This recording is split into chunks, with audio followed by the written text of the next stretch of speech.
Show का नाम आप जानते ही हैं, ESPN cricket for match day Hindi. आज हम बात कर रहे हैं दूसरे वनडे इंटरनेशनल के बाद, जहां पे भारत ने श्रीलंका को हराया 4 विकेटों से और सीरीज को 2-0 से अपने नाम कर लिया। हमारे साथ जुड़े हैं पूर्व भारतीय क्रिकेटर वसीम जाफर। वसीम, आपका बहुत बहुत स्वागत है। अगर पहली नजर में कोई देखे स्कोर कार्ड को तो जरूर लगेगा कि बहुत एक तरफा मैच था, भारत काफी आसानी से जीत गया, लेकिन ऐसा बिल्कुल नहीं था।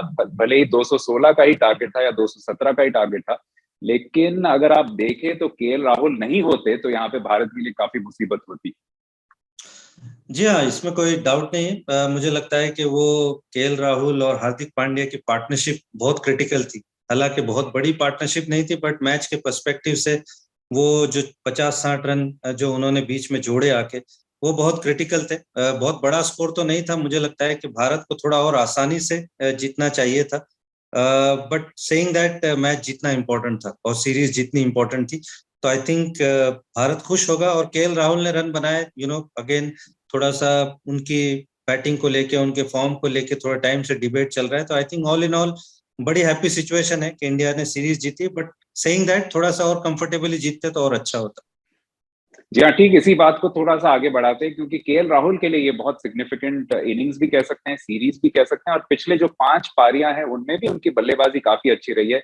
पिछले मैच में एक ताबड़तोड़ 39 खेली थी, बांग्लादेश में एक अर्धशतक बनाया था। और नंबर 5 पे हम अगर उनके आंकड़ों को देखें, जो टीवी पे भी दिखाया जा रहा था, लगभग 50 से भी ऊपर का औसत है और 100 से ज्यादा का स्ट्राइक रेट है। तो कई मायनों में वसीम, आप मानेंगे कि बिल्कुल आदर्श एक नंबर 5 के रोल में वो अब खुद को फिट कर चुके हैं इस भारतीय वनडे टीम में। आई थिंक अगर वो कीपिंग करते हैं तो मुझे लगता है कि ऑब्वियसली उनको टच करना बड़ा मुश्किल है। लेकिन अगर ऋषभ पंत खेलते हैं तो थोड़ा सा आप डिबेट कर सकते हो कि कौन खेलेगा कौन नहीं खेलेगा। श्रेयस अय्यर वनडे के बहुत बढ़िया फॉर्म में है, बट अगर केएल राहुल अगर कीपिंग कर रहे हैं और इस तरह की बल्लेबाजी कर रहे हैं तो डेफिनेटली मुझे लगता है कि उनके बारे में सोचना बड़ा मुश्किल होगा। और वनडे का उनका फॉर्म बहुत कमाल कर रहा है, बट क्योंकि आप वनडे के बीच में T20 भी खेलते हो, आप उसके बीच में टेस्ट मैचेस भी खेलते हो, तो आपका वो फॉर्म भी कहीं ना कहीं जिक्र में आ जाता है। तो उनका T20 फॉर्म, उसके बीच में जो एशिया कप गया है या T20 वर्ल्ड कप गया है, लोग उसको भी याद रखते हैं। और मल्टी नेशंस में इंडिया का परफॉर्मेंस इतना अच्छा नहीं रहा है, तो कहीं ना कहीं वो चीज ड्रैग होके इस कॉन्वर्जेशन में आ जाती। बट अगर सिर्फ उनके वनडे फॉर्मेट की बात करें और फॉर्म की बात करें तो मुझे लगता है कि बहुत ही फर्स्ट क्लास उनका परफॉर्मेंस रहा है। क्या उम्मीद रख सकते हैं कि इसी फॉर्म को बरकरार रखते हुए टेस्ट मैचों में भी अगर ये फॉर्म लेके जाए तो ऑस्ट्रेलिया के खिलाफ बहुत बड़े एक खिलाड़ी साबित होंगे। लेकिन बात करते हैं भारतीय गेंदबाजी की। आज कुलदीप यादव 11 में उनको मौका मिला, क्योंकि यजुवेंद्र चहल चोटिल थे। और बहुत बहुत एक भाग्यशाली डिसीजन आप कह सकते हैं भारत के लिए, क्योंकि एक वक्त वसीम ऐसा लग रहा था श्रीलंका 102 पे 1 थी, केवल 17वां ओवर चल रहा था, ऐसा लग रहा था 300 भी बना सकते हैं। वहां से कुलदीप ने जिस तरीके से अपने फिरकी के साथ मैच को मोड़ दिया, वहां से भारतीय गेंदबाज पूरी तरह से हावी हो गए। इसके लिए मुझे लगता है कि कुलदीप को बहुत शाबाशी देनी होगी कि एक तो उनको बहुत सारे मैचेस नहीं मिलते, और जब भारतीय टीम को किसी बॉलर को ड्रॉप करना है तो इवेंचुअली वो कुलदीप यादव होते हैं।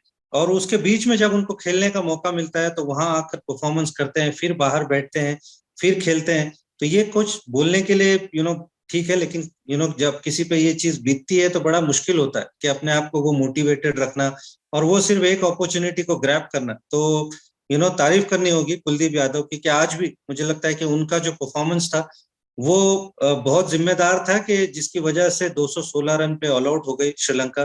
वो आके बीच में जो उन्होंने 3 विकेटें ली, हालांकि बाद में उमरान मलिक ने भी विकेटें ली और उसके बाद में अक्षर ने 1 विकेट ली, बट आई थॉट वो 3 विकेट देख के उन्होंने जो झटका दिया, वो कहीं ना कहीं श्रीलंका की बैटिंग की जो बैक है वो उन्होंने तोड़ दी। तो बहुत ही कमाल किया। और मैं ऑलवेज आपको यही कहता हूँ कि वनडे वाइट बॉल के जो मैचेस है, चाहे वो T20 हो चाहे वनडे हो, कुलदीप यादव उस टीम का हिस्सा होना चाहिए, क्योंकि जिस फॉर्म में वो है और जितनी अच्छी वो बॉलिंग कर रहे हैं, अभी फिलहाल थोड़ी बैटिंग भी उन्होंने इम्प्रूव की है। और वो जो मिस्ट्री लेकर आते हैं, दोनों तरफ गेंद स्पिन करते हैं, और बहुत कम लोग हैं जो उनको अच्छी तरह से पढ़ पाते हैं। और मिडिल ओवर्स में आपको विकेट निकाल के देना मुझे लगता है बहुत क्रिटिकल होता है, और वो चीज वो भली भांति करते हैं। तो आई फील कहीं ना कहीं सिलेक्टर्स को थोड़ा सा उनको कंसिस्टेंट रन देना चाहिए व्हाइट बॉल क्रिकेट। बस एक गेंदबाज और जिसके बारे में बात करेंगे, और हम बात करते ही आते हैं क्योंकि हम काफी उनकी प्रशंसा भी करते हैं, प्रशंसनीय खेल भी दिखा रहे हैं, मोहम्मद सिराज। क्योंकि आज फिर से उन्होंने अपनी चतुराई दिखाई, क्योंकि पिच पे ज्यादा स्विंग शुरुआत में उपलब्ध थी लेकिन बहुत जल्दी खत्म हो गई। उसके बाद जिस तरीके से उन्होंने अपने लेंथ और लाइन को भी थोड़ा सा बदल दिया, वो काबिले तारीफ। जी हाँ, थोड़ा सा ऐसा लग रहा है कि बहुत मैच्योर होते जा रहे हैं, जल्दी मैच्योर हो रहे हैं। हम उनके T20 बॉलिंग भी हमने उनको देखा है कि कितना उन्होंने वहां पर भी इम्प्रूवमेंट लाया है। और अगेन वनडे क्रिकेट में भी लास्ट मैच में जिस तरह से नए बॉल में 2 झटके दिए थे, आज आके उनकी टेल को 2 विकेट बहुत जल्दी, हालांकि वो हो सकता था, वो थोड़ी पार्टनरशिप वहां पे पनप रही थी, शायद 230 240 बन सकते थे, आके वो 9वां और 10वां विकेट लिया। तो ऐसा लग रहा है कि बहुत जल्दी मैच्योर हो रहे हैं, बहुत स्किलफुल बॉलर है, इसमें कोई डाउट नहीं है। और ऑल अलोंग मुझे लगता है कि ये भारतीय टीम का अटैक बहुत ही कमाल का है। 3 जेन्युइन फास्ट बॉलर है, एक आपके पास रिस्ट स्पिनर है, अक्षर पटेल आपके पास ऑलराउंडर है, प्लस हार्दिक पांड्या। एक कमाल का अगर श्रीलंका के बैट्समैन की तरफ से मैं अगर थोड़ा सिंपैथाइज करूं, तो ये आसान चीज नहीं है जब आप इस तरह के अटैक के सामने खेलते हो, और सामने आपके चाहे उमरान मलिक हो, चाहे मोहम्मद शमी हो, सिराज हो, तो बड़ा मुश्किल होता है कि इनके सामने आके खेलना और रन बनाना। जी हाँ, श्रीलंका की तरफ से भी बात करेंगे, लेकिन वो करेंगे तीसरा जो वनडे है उसके प्रीव्यू के लिए, जिसके लिए आपको थोड़ा सा बस इंतजार करना पड़ेगा। आपके सटीक विश्लेषण के लिए वसीम, हमेशा की तरह आपका बहुत बहुत धन्यवाद। आप देख रहे थे ESPN क्रिक इन्फो मैच डे हिंदी।